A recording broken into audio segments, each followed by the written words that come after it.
Hey, you YouTubers, today we're going to go through the i21 General Ledger. We're going to show you how to create new fiscal years, associate retained earnings accounts with those fiscal years, how to close transactions and fiscal years and what the impact of closing them is, and what happens when you try and add a transaction in a prior fiscal year in the GL. So first thing we're going to do, we're going to look at what our fiscal years are. We're going to go over to fiscal years and you'll be able to see all your fiscal years, what periods are open and closed. This is a 16.4 enhancement where we show whether it's open or closed.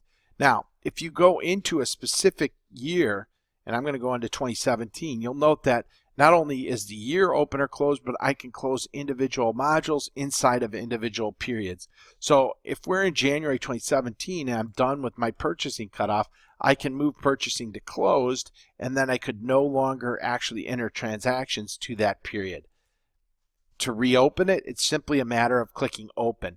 Now, I can't close if there are unposted transactions. So this won't let me close if there are unposted transactions. So now the next thing that I'm going to do here is I'm going to create a new year. So I could either come from this screen and hit new, or I can go to the base lookup screen and hit new. All right, so then now when I go to new, it's going to allow me to create a fiscal year for 2009 or 2020 because those are the only continuous years available. I'm going to click 2020. Now the next thing I'm going to do is pick my retained earnings account. This is the account where I want the retained earnings balance count to be for that specific fiscal year. And the next thing I'm going to do is I'm going to say generate. This is to generate the months.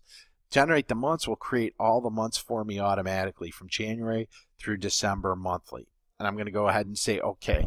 Now I've created the months. Now for me to save and use that period, all I have to do is hit save. So it's as simple as that to create a fiscal year. Now, the next thing that we're going to look at is how to actually add transactions in a prior period, or what happens if you do edit or add transactions in a prior period. So I'm going to go into the general journals and I'm going to look at some transactions that maybe were posted in 2011, which we know is a closed period. So I'm going to open that transaction up. And now I'm in the 2011, and you'll note that I cannot unpost this transaction. That's because it's in a closed period. I can only reverse. And when I hit reverse, that'll actually create a new transaction in the current period, or I can adjust the period that I'm in.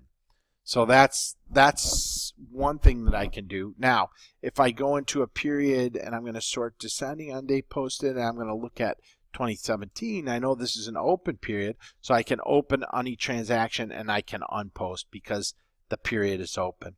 So that basically shows you what a fiscal calendar does, how to create new accounts, and how that kind of impacts retained earnings. So if you have any questions, feel free to call us. Definitely look at our other videos on YouTube and like us if you like this video. Thanks a lot. Have a good one. Bye.